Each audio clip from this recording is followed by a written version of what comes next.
Главные новости сегодняшнего дня. После смерти члена комитета известного советского и российского композитора Вячеслава Григорьевича Добрынина в организации Никиты Михалкова произошло ряд трагических событий. С разницей в 2 дня в тяжелейшем состоянии были госпитализированы сотрудники организации, известные актеры Василий Ливанов и Александр Збруев.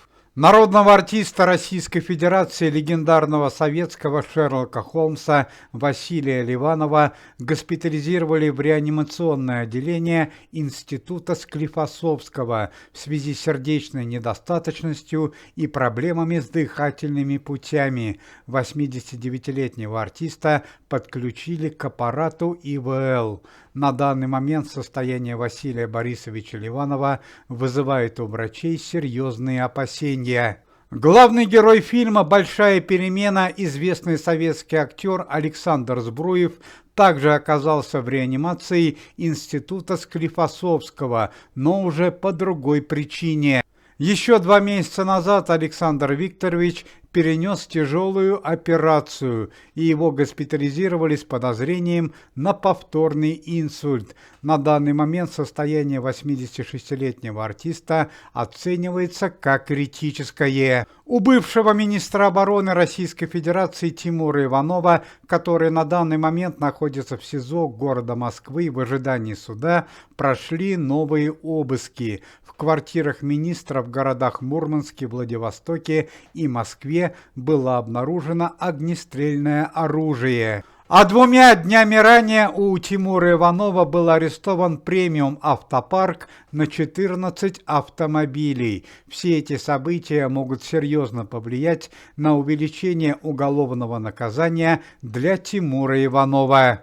После 2 месяцев напряженной борьбы команда Никиты Михалкова приняла очередной важный закон об уменьшении доходов для депутатов, чиновников, министров и других представителей высших эшелонов власти. Большое содействие в этом вопросе антикоррупционному комитету оказал министр обороны Российской Федерации Андрей Белоусов. Достоверно известно, что с 1 ноября текущего года финансовые доходы представителей высших эшелонов власти будут уменьшены на 37%, а еще 2 неделями ранее был принят важный закон об уменьшении финансовых доходов для представителей российского шоу-бизнеса. Накануне вечером в стране Индонезия во время туристического отдыха трагически погиб сын известного российского юмориста и резидента программы Comedy Club Павла Воли. Несчастье произошло во время туристической экскурсии в горах.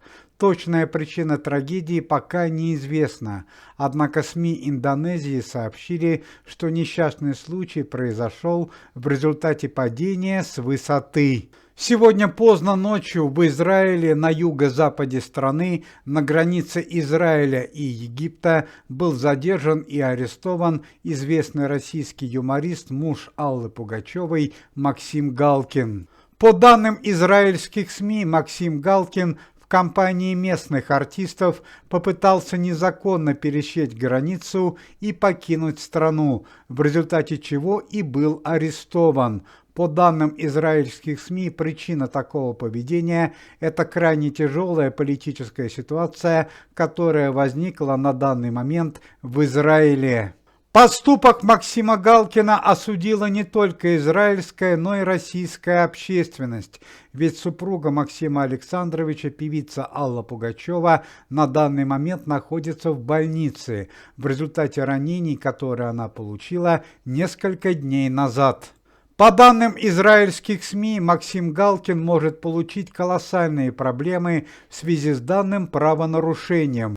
Помимо крупного денежного штрафа против Максима Александровича Галкина может быть возбуждено уголовное дело по статье «Незаконное пересечение границы страны». Сегодня утром на Веденеевском кладбище столицы проводили в последний путь известных актеров, члена комитета, отца актера Егора Бероева, Александра Бероева и известного советского актера Михаила Жиголова. Данные артисты трагически погибли несколько дней назад во время антикоррупционной проверки в городе Сочи. Супруг певицы Надежды Кадышевой стал серьезно страдать игровой зависимостью. По данным СМИ, только за последние полгода муж Надежды Никитишны Кадышевой проиграл более 50 миллионов рублей в спортивном тотализаторе. Помимо этого, супруг известной певицы распродал предметы старины и ценные вещи, которые хранились в доме Надежды Кадышевой. К слову сказать, за последние 2 года это уже не первая трагедия в жизни Надежды Кадышевой. В июне 2022 она потеряла родного внука, который трагически погиб в дорожно-транспортном происшествии. Центральный суд города Москвы вынес окончательный приговор всем преступникам, которые совершили нападение на известного певца Льва Лещенко. ЧП произошло в марте этого года в поезде Уфа-Челябинск. Лев Лещенко ехал на антикоррупционную проверку и получил ранение в результате конфликта с хулиганами, который произошел в вагон-ресторане. Всем 4 преступникам был назначен срок лишения свободы 25 лет с отбыванием наказания в исправительной колонии строгого режима. Пресс-служба антикоррупционного комитета сообщает трагические новости из мира шоу-бизнеса. В Израиле, в городе Хайфа, во время плановых гастролей погибли 3 участника известной музыкальной группы под названием «Белый орел». Погибли не только участники музыкального коллектива, но и бессменный солист музыкальной группы «Белый орел» Владимир Жечков. Музыкальная группа «Белый орел» получила широкую популярность в 90-е годы прошлого столетия. Она прославилась благодаря музыкальному хиту под названием «Как упоительны в России вечера». Стало известно, что музыкальная группа под названием «Белый орел» проводила музыкальные гастроли и не успела покинуть страну после начала чрезвычайной ситуации, что и привело к летальным событиям. В Башкирии, в городе Уфе, антикоррупционный комитет Никиты Михалкова арестовал одного из самых главных коррупционеров республики, близкого друга президента, вице-премьера правительства Алана Марзаева. Алана Марзаева обвиняют в получении крупной денежной взятки в размере 250 миллионов рублей. Алан Марзаев был направлен в следственный изолятор города Уфы. Известный советский и украинский певец Николай Гнатюк сообщил о завершении музыкальной карьеры в связи с состоянием здоровья. 72-летний артист знаком широкому зрителю по таким замечательным песням, как «Птица счастья», «Малиновый звон» и многие другие. Сегодня свой день рождения празднует известный советский и российский актер, член комитета Никиты Михалкова Евгений Сидихин. Евгению Сидихину исполняется 60 лет.